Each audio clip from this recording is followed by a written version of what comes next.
হাজ্জাজ ইবনে ইউসুফ সেও কিন্তু কাবা নির্মাণ করছে, পুনর্নির্মাণ। হযরত আয়েশা সিদ্দিকা বলছিলেন আব্দুল্লাহ ইবনে জুবায়েরকে রাসূলুল্লাহ চাইছে হাতিমের অংশটা সহ কাবা নির্মাণ করতে, কিন্তু মক্কার মুসলিমদের কারণে রাসূলের হাত দেয় নাই, সময়ও পায় নাই, রাসূলুল্লাহ বিদায় হয়ে গেছেন। আব্দুল্লাহ ইবনে জুবায়ের বলেন আম্মাজান, ওনার খালা ছিল সেই হিসাবে মা ডাকতেন। আয়েশাকে বললেন যে রাসূল হাতিমের অংশ সহ কাবা নির্মাণ করতে চাইছে, তো ঠিক আছে আমি করতেছি। আব্দুল্লাহ ইবনে জুবায়ের করলেন। হাজ্জাজ ইবনে ইউসুফের পছন্দ হয় নাই, সে কাবা শরীফ ভেঙে ফেললো। ভেঙে কুরাইশরা যেভাবে করছে সে সেভাবে নির্মাণ করছে, কাজটা ভালো করছে, কাবা নির্মাণ করছে, কিন্তু আল্লাহর পছন্দ হয় নাই, তার মনে হিংসা ছিল। কথা বুঝতেছেন কিনা?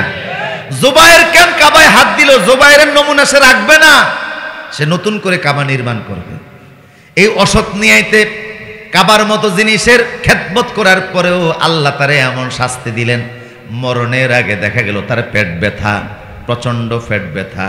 ডাক্তার কবিরাজ ইরান থেকে, সিরিয়া থেকে, ইরাক থেকে ডাক্তার আসলো, বড় বড় হেকিমরা, ডাক্তাররা পেট পরীক্ষা করে বলল ওনার পেটের ভিতরে পোকা হয়েছে, পোকার কামড়ে সে কষ্ট পাচ্ছে, এখন আমরা কি চিকিৎসা দেব?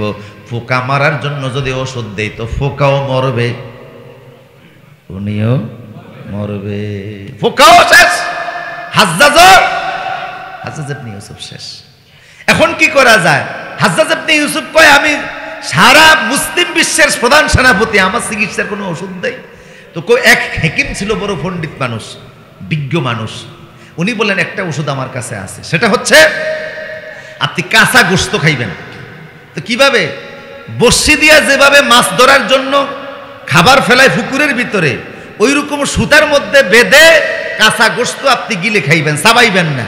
এই কাঁচা গোশত ফ্যাটের মধ্যে গেলে পোকা যখন দেখবে কাঁচা গোশত গন্ধ হইয়া পোকা এসে গোশতের উপর বসবে।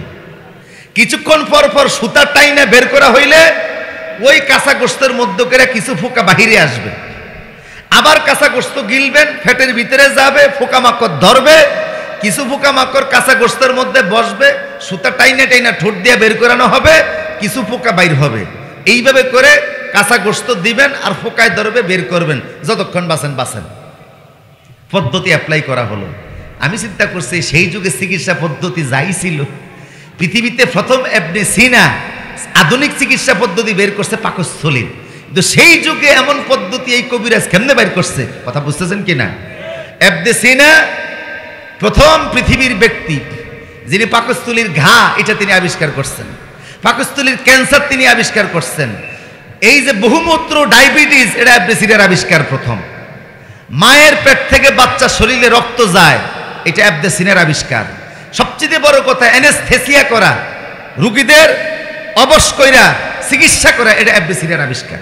কিন্তু ওই কবিরাজ সেই যুগের পদ্ধতি ছিল না, তারপরে সে বুদ্ধি করে বলছে ওনার পেটের থেকে গোশত দিয়ে পোকামাকড় বের করেন। এইভাবে করে বের করতে করতে এক পর্যায়ে তার মৃত্যু হয়ে গেছে। তো সে ভালো কাজ করছে, কাবা নির্মাণ করছে, এরপরে আল্লাহ শাস্তি দিছে, বোঝা গেল তার নিয়তটা ভালো ছিল না।